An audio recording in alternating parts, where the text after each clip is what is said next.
আমার নাম মোসাম্মদ মাহফুজা খাতুন, গ্রাম বটিয়াপাড়া, জেলা চুয়াডাঙ্গা। আমি চাকরি করছি তিতাস গ্যাস। এখানে আমি আসছি কিডনির চিকিৎসার জন্য। ইনসাফ বারাক কিডনি হসপিটাল আল্লাহ দিলে পরে ফখরুল স্যারের পক্ষ থেকে আমি অনেক সহানুভূতিশীল পাইছি। কর্মকর্তার পক্ষ থেকে সহানুভূতিশীল চাইছি। এদের আদব কায়দা অনেক ভালো, আমার পছন্দ হয়েছে।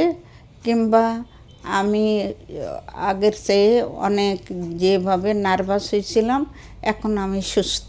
দোয়া করবেন আল্লাহ দিলে পরে বাকি জীবনটাও যাতে আমি সুস্থভাবে চলাফেরা করতে পারি। বয়সটা তো আর কম হইল না, বয়স ভালোই হয়েছে।